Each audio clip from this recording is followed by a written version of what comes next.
chi nữa là tại vì nhạc สนีการหลงก็ว่าเสียงตุเจ้าอู้เป็นไทยอีหรอ hạ điều ha ท่านหลงกับแม่นนะอันทำเจหลงนี่มันใจอะไฟมัวตะกี้บ้าใจตะกี้โอคนเดียวไปฟังโหมันใจเสียงตัวเก่าเป็นตะกี้เป็นตุลุงเปิดคนไทยในหมวกเป็นเทพกะ cái nào ra มาต่อนี่ละยายเนาะฟังต่อไปเนาะ đó สา cũng ธุ ở เนาะ ở sân bay đấy nhá ông nó cả đây vừa vậy หายแล้วเหรอออกแล้วติดแล้วเหรอติดสมองแล้วก็ đi tay vào dù đi sân bay đấy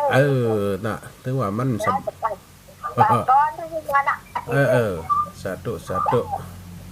chào các bạn chào สาธุอันนี้กับยายฟอนหลงวัวแดงขาประจำคำประจา โทมันจะหนักคนเท่าเนาะจะมือโทกับเป็นไปมันได้เพราะว่าอย่าง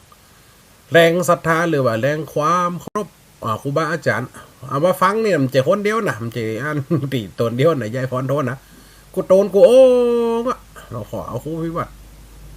เปิดกระโทหลายๆตนอาจารย์เก๋ๆเปิดกระโทอาจารย์มหาสมชาติแก้กระโทก็เพราะว่าเนี่ยเขาก็เป็นห่วงมันได้เป็นห่วงอย่างนะเป็นห่วงในการโทรบ่อยไหมหนึ่งสตาร์ทแรกป๊บถ้ามันเกิน5 วิละถ้ามันเกิน5 วิก็เสี่ยงละ2 บาท3 บาทถ้าเขาโทรเมินมันก็เสี่ยงถ้าโทรถึงวันกูโตนเขาก็เป็นห่วงเงินคนเท่าเดือน800 ไปเมียก็กุมกับเติมโทรศัพท์เฮียกะอย่าเขากำได้ว่าอันนี้แต่ว่าจะเช็คเรตติ้งได้อีกบ่อยไหมคือว่าตัดได้ชัดจ้าตัดได้ขาดตกบกพร่องจ้าทางสถานีจะปรับปรุงอีกบ่ได้โทรมาอีกก็ดีละเพราะว่าจะได้หูว่าออกตะกี้เขาก็เป็นเทปเป็นยังพอบางเตี่ยเพราะว่าเทคโนโลยีตุเจ้าครูบาอาจารย์เขาบัดได้เก่งทุกรูปนะอีปล่อยไหมบัดได้เก่งทุกรูปบัดได้ช่ำชองทุกรูปแบ่งคนเท่าบางคนกับจ่างเล่นเฟซบางคนกับจ่างบางคนกับจ่างเล่นไลน์บางคนกับโทษดิบอย่างใจฟ้อนนี่มันจ่างยังเฟซกับจ่างไลน์กับจ่างโทษดิบอย่างเดียวตรงมันก็เป็นจะอ่านอีปล่อยไหมกันแล้วเขาก็จะได้หูว่าตัดได้ชัดเจนหรือว่าตัดได้ขาดตกบกพร่องเขาก็จะฮือตั้งในสถานีอย่างน้องนัดกะน้องแอมกะปรับปรุงปรับเปลี่ยนฮือมันดีอีบัดได้เนาะอีปล่อยอีแม่นะโอ้ถึงตะกี้แล้วบุพกรรมคนเฮามันก็หลอดพ้นกันไปใดเนี่ยกรรมเป็นสิ่งติดน้ำปลาเนี่ยคนเฮาถ้าเฮานักใจหรือว่าทำในเรื่องตีใครเข้าใจมันก็จะเป็นกรรมนักหน่วงนะตอนนี้ติ้งตองเข้ามาแล้วมีปัญหาทั้งวัดเลยตอนนี้ลำปางฟังบ่ได้เนาะอันตอนนี้ในกลุ่มบอกว่าหลวงพ่อพระครูอภิวัตรเกาะลิ่งตรงเลยของอาจารย์เสน่ห์การหลงสถานีมีปัญหานี่เป็นน้องของลุงปันหู มันนี่ปัญหาทั้งวัดเลยเจ้าค่ะเนตรศาลาของพระอาจารย์มหานพดลก็หมุนติ้วใช้ไม่ได้เลยเริ่มหมุนเป็นฟัดมูลตาไก่เลยนะทางลำปางยังไม่ได้ฟังแต่เชียงใหม่นะตอนนี้เนาะลำปูนเฮากับหูเด้อพอลำปูนตัวส่วนมากเพิ่นจะเกาะกลางคืนคืนห้อยตองซักก็คืนอันหยังกะตีเพิ่นจังโทรเข้ามานะจังแม่สุพรกาแม่หยังกะน่ะเขาจะหูกันตอนนั้นน่ะว่าเพิ่นที่ฟังตอนไหนนะแต่ว่าคืนเชียงใหม่ก็คือคืนไฟเหียงกับคืนสีขาวคืนสีขาวนี่จะเกาะลิ่งตลอดจะเป็นดีตั้งญาติโยมทั้งเชียงใหม่ที่เปิ่นได้ฟังเปิ่นอาจจะมีขาดตกบกพร่องเปิ่นฟังเต็มมาตลอด20 ปีมาลำมีปัญหาแต่ของลำปางเขาเป็นคืนน้อยแต่สัญญาณทั้งเชียงใหม่มันเกาะไปธรรมภาพนี่มีลิงก์โดยตรงก็เลยเกาะง่ายไผจะมาเกาะลิงก์เอาก็ได้จะมาเกาะบาเกาะบาไปเป็นแถวอย่าหมดงามนี่ก็ได้นะตอนนี้ใช้สปอร์ต Wi-Fi ไปก่อนน้องแอมเจงมันละยังใจสปอร์ตใจ5สปอร์ต Wi-Fi ก็คือเน็ตบ้านใจมันได้ก็เลยเปิดโทรศัพท์จ่อยกัน 4-5 เคียงเปิดฮัตสปอร์ต ไปจูนอย่างก็ทีวีนะก็อีปล่อยแม่เฮาฟอร์ทีวีสมัยก่อนนั้นก็สมัยรุ่นกลางป่าเนาะมันจะมีอันจานดาวเทียมอย่างเดียวเนาะเด็กกับฟองก็อยู่ตรงบนได้แล้วจะพอ27ภาพมันชัดกับไปฟัดที่กลางป่า ไปฟัดที่เสาเดี๋ยวเอาหัวกลางขึ้นทางบนเดี๋ยวเอาหัวกลางไปทางโต๊ะขมาอย่า ก็เลยมันเป็นอย่างอีปอยแมนเทคโนโลยีดีที่เราได้ร่วมเกิดมานี่นะอีปอยแมนคนเฒ่าคนแก่หลุ่น60-70ได้หันทีวีได้หนังรถไฟฟ้าได้หันวันนาแหม100 ปีไปตั้งนาเนี่ยอาจจะมีการเตี้ยวตีนอาจจะมีรถละสุมาเตอร์อีปอยแมนอาจจะมีเกือกฟัดล้มก็ได้มีเกียร์เฮลิคอปเตอร์ก็ได้มีเกือกเฮลิคอปเตอร์ซุปปุ๊บกับกดปุ่มกับฮ้อกับกำนันนะฮ้อจะไปเชียงใหม่กับไปกะฮ้อใส่เกือกนี่ฮ้อได้กะขนาดหล่นอย่างหล่นยายฟ้อนนี่เกิดมาตั้งด้วยความตุกลำบากสมัยก่อนตั้งเข้าบ่มีน้ำบ่มีไฟยุคนั้นพอดีอายุยืนอยู่ได้80 ปลายกว่าปีก็เลยได้หันอย่างวิวัฒนาการตีหลวงเลยขึ้นมาอันนี้คือวิวัฒนาการของโลกที่อัตมาภาพตะกี้นะมันจะลืมแต่นะอีพ่ออีแม่นี่คือว่าการสร้างของมนุษย์เมื่อการสร้างของมนุษย์โผล่ขึ้นมาเนี่ยย่อมจะมีทั้งคุณและโทษวันนาหัตถกรเขานั่งรถอย่างอีพ่ออีแม่จากเที่ยวตีมานั่งล่อมานั่งรถสกายแลบมานั่งรถอย่างเอ็นตีขี่กับเป็นปุกเป็นเงาน่ะเดี๋ยวนี้มีรถส่วนตัวล่ะบ้านไหนก็มีล่ะรถมอเตอร์ไซค์ล่ะรถ3 ล้อรถไฟฟ้าก็มีล่ะสมัยนี้คนเท่าหรอใส่เขี้ยวฟักหนังรถไฟฟ้าเฮียล่ำลานรถขังอยู่ปื้นเฮือนอย่างไก่น้อยจีบๆจับรถ4 ล้อรถ5 ล้อ6 ล้อมีหันหมดเนี่ยต่อไปรถจะเป็นเศษเล็กข้านละเอาแผงเกียร์ไฟฟ้าฮอตเตอร์อีกไปแม่แหม100 ปีไปตั้งนานเลยนะสบายใจละขนาดเขาโทรศัพท์เขามันจะมีแต่ก่อนตีบตาตีบรุ่นยายฟ้อนนี่ยังได้ใจโทรศัพท์เนี่ยเพราะว่ายังเกิดมาบัดจับเขาว่าเกิดมาตุมาอยากแต่ว่าอยู่ต่อมามันจับนี่หันก็อีกไปแม่เกิดมาเนี่ยมันจับเพราะว่าเกิดกับสถานะที่ว่าบ้านเมืองกำลังจะเปลี่ยนแปลงมันได้หูได้หันยังเพียอยู่มาถึง80คนช่วงอายุ70-80ได้หันทีวีเหมือนอายุ50กะหันอยู่ไปพอบ้านไหนมีเหียนหลังหมู่บ้านไหนมีเหียนหลังป้ากันเป็นลุ่มลำป้ากันไปพอเดี๋ยวมีบ้านไฟบ้านมันเดี๋ยวเอาเข้าไฟมันพอทีวีล่ะร้อยเจียเลยเดี๋ยวนี้ไฟมันใครพอทีวีไม่ให้ดูโทรทัศน์พอติมือถือมัดให้ดูหนังย้อนหลังกับพอหันจะพอกองสลักกับยูหันสมัยก่อนต้องปึ่งทีวีมันเดียวเริ่มจะเป็นสิ่งหนักไปเฮียละเกินไปเฮียละบรรณาใจละเนี่ยอีบอยไม่แหม100 ปีพัฒนาเจียเตออาจารย์เสน่ห์การลงทำนายไว้เลยว่าจะมีรถละจะมีเกือกเหาะได้บรรณานี่นะก็เอาใส่สุมาซุปตีนปุ๊บก็กดปุ่มสตาร์ทแล้วก็ไปแล้ววู้จะไปไหนกันได้ละแน่นอนขนาดเขาได้หันโทรศัพท์เขาหันกันในหนังในทีวีสมัยก่อนมันเดียวมีกีบเอวกันกูค้นตะป๊อบตะแป๊บล่ะนี่หันก็ รถเขาหันเปิ่นขี่กันหน้าตั้งไว้แต่ก่อนหน้าชื่อยังมาขี่รถเปิ่นว่า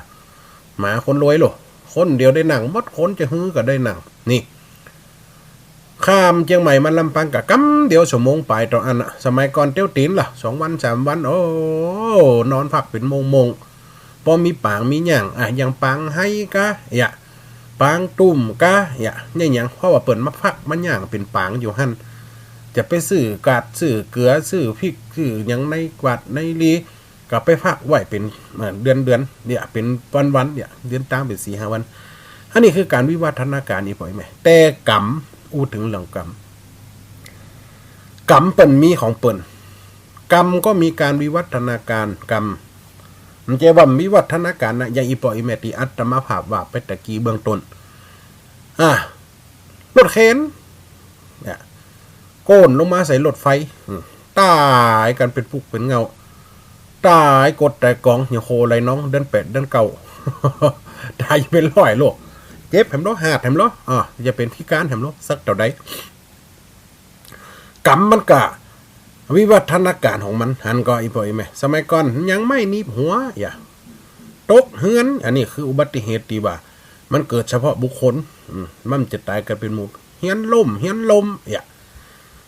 เนี่ยมันกับมีกรรมของมันคนเขาเมื่อมีกรรมหรือว่าคนที่มีกรรมร่วมกันมาอยู่ร่วมกันกรรมนั้นก็ทำงานร่วมกัน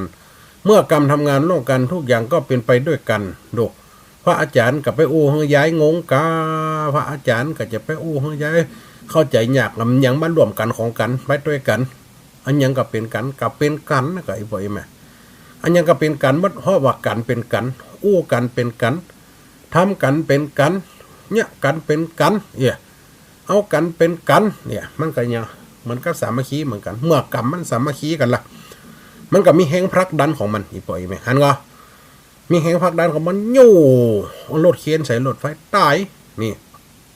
ไฟไหม้ติพาราม2พาราม3เนี่ยแฮมเนาะฮักหันจะอันเดียวแฮมวันข้าวก็ออมล่ะแฮมวันออกข้าวล่ะก็ฮักใส่ลุงนั่นอ้อยขับรถออกบ้านมาวันนี้กูอุ่นใจได้เงินมาให้ลูกให้เมียออกตั้งหน้าตั้งตาไปทำงานเนี่ยรถดำอ่ะมันเอาดำขึ้นอ่ะกลับงับมันเอาดำลงอ่ะมันไปโจรน่ะอีปล่อยไม่หันก็มันไปโจรใส่ยังใจสวยว่ะโจรใส่สะพานลอยไปโจรใส่สะพานลอยฮักเกิงกะฮักเกิงฮักกลางรอลงหันกะลุงนั่นขับรถมันตะโกนปูน่ะมันหลอดไปอย่าแล้วมันหลอดตกใส่รถลุงน่ะผมไปต่างอันเนี้ยไปซื้ออันยังมาซื้อไข่ไปเอาไข่มาหลายแสนฟองอย่าไปหับตีโรงงานมาก็จะเป็นพนักงานขับรถไข่ส่งไข่สดนี่นะไข่ไก่ไข่เป็ดนี่นะก็จะไปส่งตามร้านกับเงินวันนี้กูก็จะวันค่ำกูทำงาน800ฮักกันได้พันปลายฮักน้ำมัน300 500กูก็จะได้เงินไปให้ลูกให้เมียออกบ้านมาหวังใจได้เงินได้ทองสุดท้ายมาไว้ได้เนี่ยแม้แต่ชีวิตก็เอาไปมันได้ตายสะพานลอยที่คนเตี้ยวน่ะนะฮักกึ่งลงหันเพราะว่าอย่างรถดำไปก่อนตั้งหน้ามั่มเอาดำลงจนใส่ตั้มเยอะใส่หมอนั่นก็ตายรถสะพานฮักเกิงเยอะใส่ลุงนั่นรอใส่หัวแหลวแต้วมันรถติดด้วยกูนั่นก็จะได้กับซับเกียร์ถอยคิดหน้าคิดหลังเลยไปจนใส่ตั้งหลังยังดีกว่าตีอันตั้งมาแต่จะงุบใส่ตกใส่เนี่ยกรรมมันก็เป็นไปตามรูปแบบของมันอีกฝ่ายไหมคนเฮาเนี่ยยันได้จะคือมันหมดกรรมไม่มีทางแม้แต่องค์สัมมาสัมพุทธเจ้าเรายังมีกรรมครั้งสุดท้ายใกล้พระนิพพาน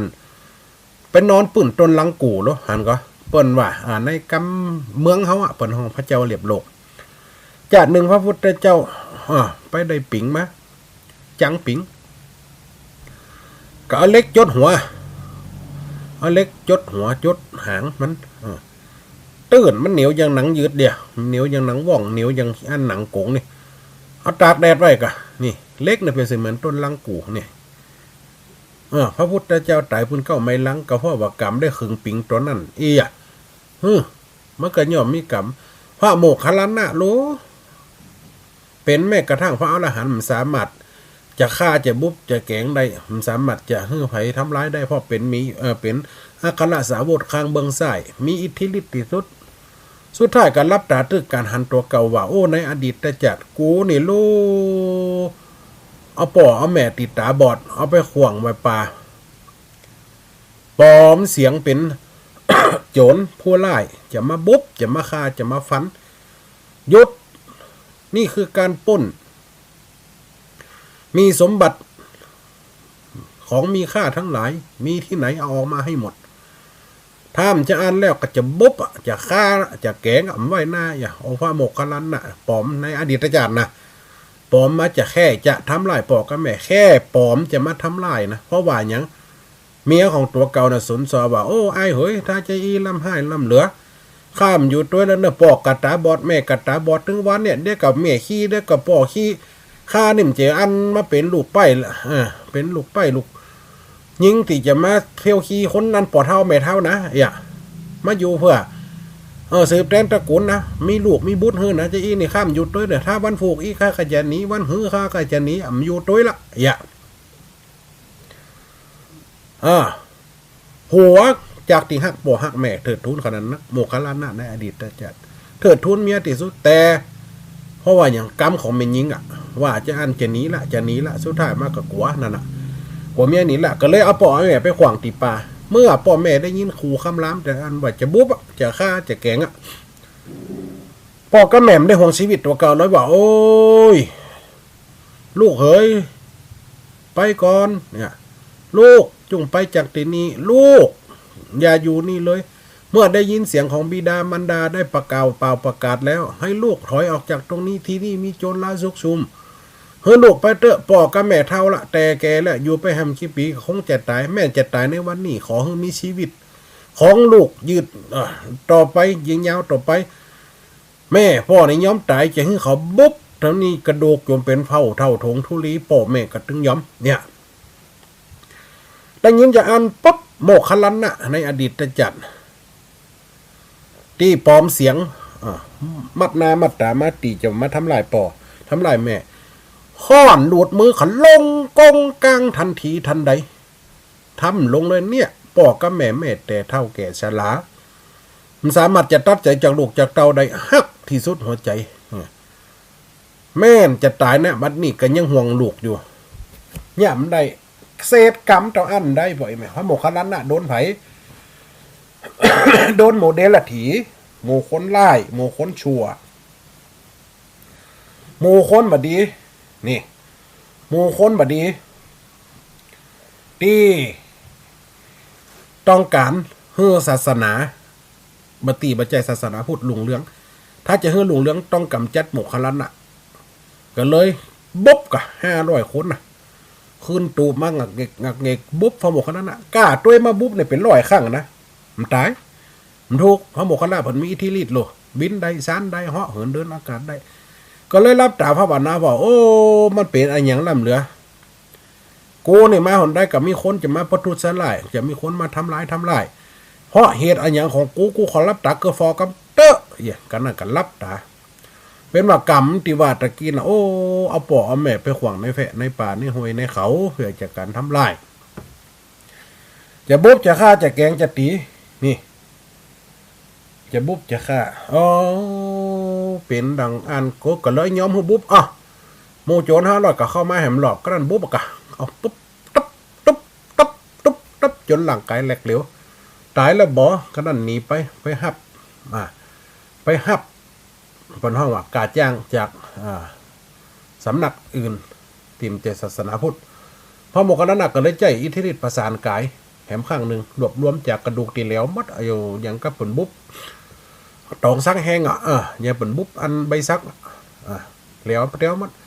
ประสานกายเหาะไปหาพระพุทธเจ้าว่าเธอจะนิพพานจริงหรือนิพพานพระพุทธองค์ไงพ่อกลับมาไม่ก็ไม่เป็นไรเธอจะนิพพานตรงไหนก็นิพพานไปฉันจะให้คนสร้างสถูปเจดีย์ไว้เนี่ยผลการนิพพานคือการหลุดพ้นไม่กลับมาเกิดไม่เวียนว่ายตายเกิดอีกในสังสารวัฏอีกเนี่ยอีพ่ออีแม่นี่คือการสร้าง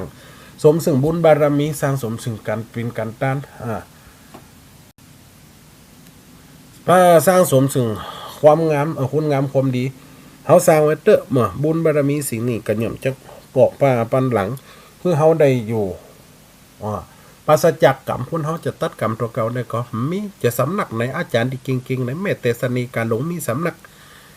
ที่เขาเล่าลือกันว่าดังมันสามารถจะไปแก้กรรมเมื่อไผได้มันกรรมไผกรรมมันอีพ่อไอ้แม่คนเขากรรมมันเป็นของไผของมันกรรมในที่นี้การกระทำกรรมแล้วเขากรรมมือคนเดียวคนอื่นจะมาง่างมือเขาออกว่าฮือแบไปกรรมมันอย่างมีทางบ่มีหยังกระตึงกรรมเขายุ่มได้มือเขามันจะเนาะอีพ่อไอ้นี่เกิดมาก็ถึงกรรมแล้ว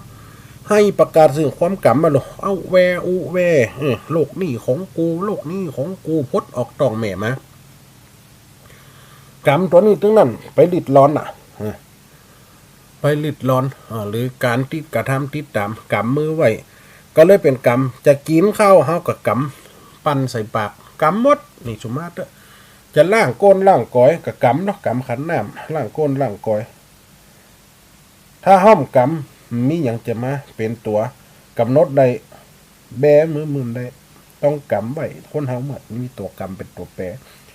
กรรมคือการกระทำคนเฮามีการกระทำเนี่ยทำดีก็ได้ดีทำชั่วก็ได้ชั่วมันจะว่าตามเป็นครูบาอาจารย์ตนได้ก็ว่าจะดี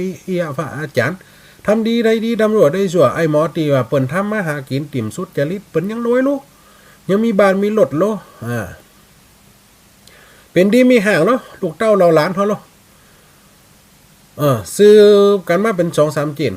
ก็เพราะว่าเขามีบุญมีกรรมรวมกันมาเขาจะได้มาเสวยสุขเขาทำกรรมในเสนิมเจว่ามันจะมีแล้วอีพ่ออีแม่อุปมาว่าอีพ่ออีแม่เอาน้ำมาขู่หนึ่ง เอาเกลือใส่ไปจอดหนึ่งน้ำนะเฮากับหัวมันจางมันเค็มถ้าใส่10 จอดหนึ่งปุ่นจะหูแต่เวลาเอาน้ำที่ว่ากับเกลือจะก้อนหนึ่งน่ะน้ำ1 ถังเกลือ1 จอนเอาไปต้มจนแห้งเคี่ยวแค้นคนเมียงว่าเคี่ยวแค้นเคี่ยวเข้าเมื่อน้ำระเหิดระเหยออกไปหมดมันก็ย่อมหันพันลึกเกลืออยู่มันจะหันพันลึกเกลือพันลึกความเค็มอยู่ติดออกมาสันได้กับสันนั่นอีปล่อยไหมจะสะล่างจะได้ให้มันหมดก็ต้องให้มันยุดในการกระทำกรรมถ้าเฮามันยุดกรรมมันก็จะมาเพิ่มติ๊กประดุดประดังตีทาถมเหมือนกับเม็ดทรายที่ไหลมาตามน้ำหน้าฝายทรายคดออกไปแล้วจกออกไปแล้วเมื่อมีการทะถมน้ำไก่น้ำน้องมาหรือว่าสิ่งต่างๆไหลขึ้นมาไหลมาด้วยแม่น้ำมันกระหย่อมพัดผ่านมากองอยู่หั่นเหมือนกันเฮาคัดเก่า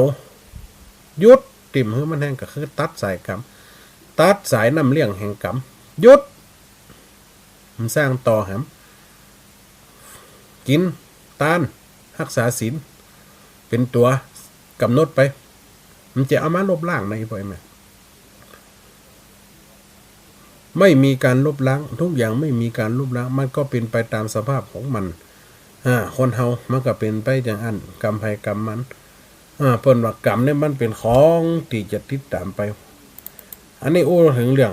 ที่เฮาหันในสายปัจจุบันสิ่งที่เฮาฮู้หันกัน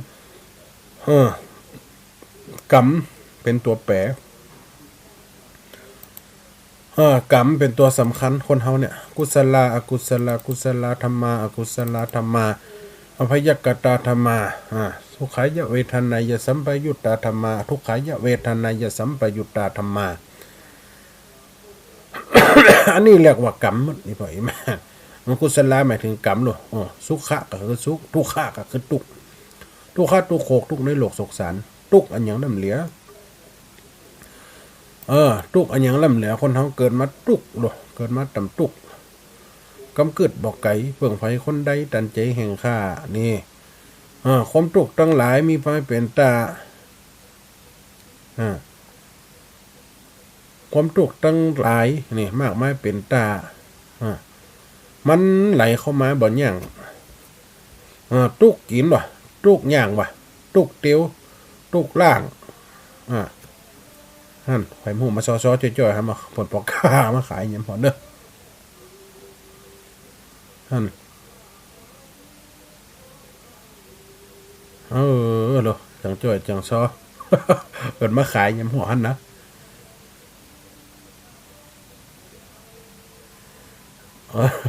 อาจจะมีเสียงแสกได้บ่อยแม่มันไกลหนทางเนาะเรื่องบุพกรรมของเราไหนบ่อยแม่ตัดไว้ให้มันได้นี่เมื่อเขาตายแล้วมันก็ย่อมมีความอะไรเจ๋ของมีความอะไรเจ๋ของย่อมเป็นไปตามสภาพนี่คนเขาไม่ไผละได้สิ่งต่างๆความตายไม่จะตายกรรมก็ติดตามไปบุญกับบาปนะก็4 คนหาม3 คนแห่3 คนนั่งแค่ติดแหวกกันไปเนี่ยโอ้ยอันนี้จังกำมังมีมิดพิฉากชีวิตจบอวสานรับไปครั้งนี้บ่ได้หันกันแสนจะบันวงวันยังห่ำให้นี่เพราะกรรมมาถึงอยู่ตึงบ่ได้จำเป็นลาไปฝักง่ายเหลือแต่สังขารวิญญาณเขินข่ายกลับมาบ่ได้กะญาลาจากครั้งนี้มีแต่น้ำตาเวทนาอะไรใจห้อยนอนในโรงทองหีบลองน้อยๆบ่ไหวพื้นคิงหนิ่งพักขอลาเหลือนอเขียนห้องสำนักคนหักรวมข้างเดิมทีมันอยู่ด้วยกันมาหลายขวบหลายปีเหลือแต่ความดีละไว้ต่างหน้าลาเลือดเนาะตังเสือละผ้าละเอาละอาเปื่อนฮักละเกิดซุปตีนของกินเคยมักตีพักเขียดบ้านเฮินจานจบจากชีวิตปิดอวสานจากกันนิรันดร์ปีน้องไก่ๆนี่ลาปองประตูอยู่ตึงบ่ได้ลากล่อมคันใด49ลาหมอนนอนหนุนคืนวันคำเจ้าหม้อ1ให้เข้าขอลาโคกสาปักย้อนลาก่อนเต้นหนาหมักเมี่ยงปูยาสุดช้าผักกังสุดช้าพามานหน้าต่างเจียนผาขอลาก่อนอัน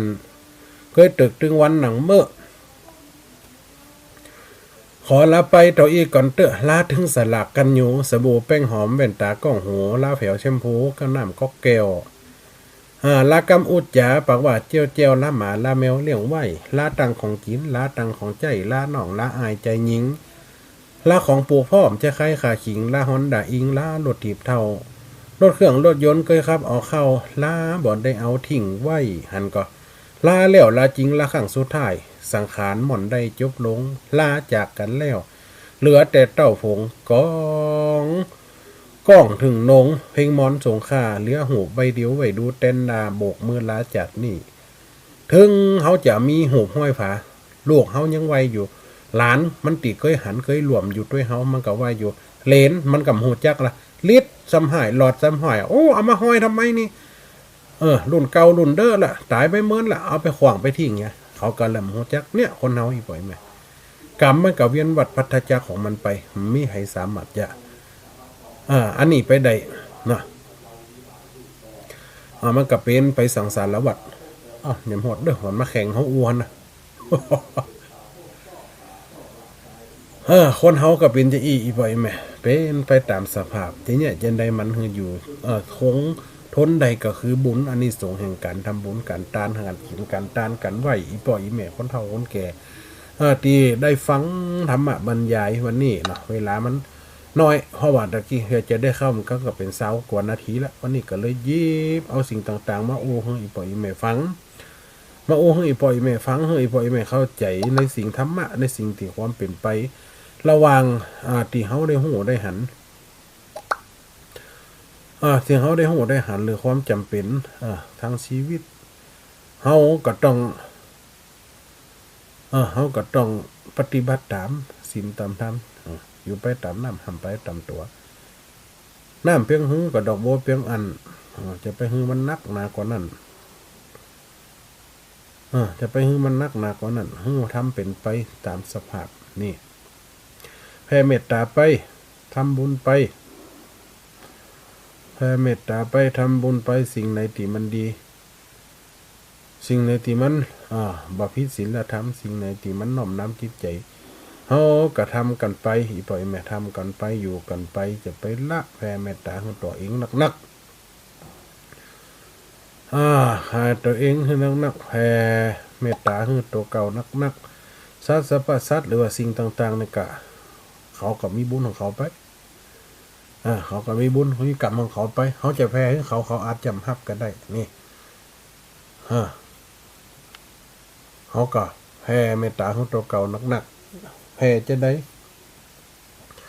ก็ยังพันว่าอาหังสุกิโตโหมิขอให้ข้าพระเจ้าได้ถึงสุขอาหังนี่ทุกโขโหมิคือข้าพระเจ้าปัสจากทุกอาหังอเวโลโหมิคือข้าพระเจ้าปัสจากเวรภัยอาหังอภโยปโชโหมิขอให้ข้าพระเจ้าปัสจากอันตรายทั้งหลายสุขีอัตนังปริหารลามิขอให้ข้าพระเจ้าได้ถึงความสุขมีความสุขกายสุขใจสุขที่ได้อยู่ในห่วงแห่งความสุขนี่จะเป็นไปเป็นไปตามสภาพเฮานั่นนะอีกว่าแม่เนอะจะไปความน้อยอกมองใจจะให้ความตีว่ากรรมเก่าหรือว่ากรรมใหม่มาปิดบังในห่วงแห่งการบังปฏิบัติแห่งการบังกินหัวตานทำไปบางคนกับนักหนาจารีความทุกข์มันก็ย่อมปะความลำบากก็ย่อมปะบางคนกับเป็นนักใจอยู่กับความบ่มีความสุขอีกว่าแม่นะความมีความสุขก็คือบ่เป็นไปตามสภาพและจิตใจสิ่งที่ทำก็เลยทำปาเกิดความน้อยอกมองใจอยู่บ่ม่วนอยู่บ่เป็นไปตามสภาพเนาะอีปล่อยแม่เนอะฝากไว้ขอธรรมะเวลาเหลือแค่4 นาทีเนาะปั่นเวลาให้อีปล่อยแม่ไผจะโทรมาก็ได้ทำโทรมาอัตมาภาพก็จะอู้ไปจนจบกว่าเวลาเพราะว่าสิ่งต่างๆเฮาว่าในมานั่งฟังหรือนั่งเจรจากันนี่นั่งเจรจานั่งฟังสัมมนาหรือว่าฟังธรรมทางวิทยุมันก็มีความสุขความบานใจของเฮาไปตามเขตตามขั้นตามแห่งกองธรรมนะบางคนก็ชอบฟังในน้ำมะบรรยายบางคนก็ชอบฟังตามข่าวตามเครือเป็นเจืออาตมาภาพนี่สามารถ ได้มาอูมาจ๋าให้อีปล่อยมีฟังได้ถึง2ระบบถ้าว่าเป็นวันศุกร์กาวันอังคารหรือว่าอาจารย์มหาสมศาสตร์ให้อูในเวลาที่ว่าพระอาจารย์รูปได้รูปหนึ่งติดภารกิจอาจจะมาหาก็จะอูบรรยายจะอีถ้าว่าเป็นวันติดประจำนั่นก็จะเป็นข่าวธรรมอีปล่อยแม่นเนาะเป็นข่าวธรรมที่ฟังแล้วความสุขกายสุขใจมันย่อมมีเนาะอีปล่อยแม่นเนาะอาตมาภาพได้มาเจรจาเทศนาให้อีปล่อยแม่นได้ฟังเวลามันกองลงเลยขึ้นมาแล้วขอเอาธรรมะสิ่งดีๆฝากไว้กับอีปล่อยแม่ในเวลายามแล้งพออาตมาภาพดิสเบิร์ดก็จะไปงานเตดนะงานศพติดพุ่นบันตงซานอำเภอเมืองปานออกจากรายการนี้ก็จะไปกวดวัดกวดว่าล่างถวยอย่างไหวก่อนเนี่ยถ้าว่าเฮาทำไว้เป็นคิดจะวัดคิดจะกรรมมันก็จะอยู่ยากลำบากไอ้ปล่อยแม่คนเฮาจะละถะถมไว้หันเหมือนกับเฮากินถ้วยใดมันล่างถ้วยนั่นเหมือนกับถ้วยน้ำพริกเฮากินน้ำล่างก็เหมือนเฮาไปวัดไปวางเฮาสร้างบุญเฮาต้องละซะล่างสิ่งติดชั่วด้วยเฮาจะไปละเลยเปื่อยเสือให้มันเป็นไปจะอันนี่มันก็จะมีอย่างซากอย่างหน่อยอีปล่อยแม่เนอะฝากธรรมะถากสิ่งต่างๆไว้กับอีปล่อยแม่ฟังแล้วเข้าใจฟังแล้วสบายใจฟังแล้วม่วนอกม่วนใจอย่างใดการนำไปเป็นใช้ชีวิตประจำวันคนเฮามีหอยจะหลีกกรรมหลีกสิ่งที่เป็นสิ่งที่มัวดำได้เนาะอีปล่อยแม่เนาะสิ่งนั้นก็คืออาตมาภาพได้ยกมาในคลิปบทธรรมะเป็นอย่างเป็นอย่างอีปล่อยแม่ได้ฟังแล้วก็มีความเข้าใจหรือว่ามีความเชื่อมั่นในธรรมเชื่อมั่นในธรรมะหรือเชื่อมั่นในธรรมในกองวัดความดีของเขาก็เป็นจะอันไปเนาะอีปล่อยแม่เนาะลาจากกันไปบทสุดท้ายหมดเวลาแล้วคนฟังรายการขอส่งสัญญาณอุจจาปักปอนนาฬิกาไหลมาลิงคอนสูดดังราจรนัดปบวันนี้ลาไปสุกนี้ลาไปสุกนาข่อยโคบบรรจบได้เวลาธรรมะบรรยายวันหน้าเขาก็มาป้ากันทำนะตึงเวลาจะได้มาโอ้ตึงเวลาจะได้มาโอ้เนอธรรมะสวัสดีลากันไปก่อนแรงจะเลินพรเนอ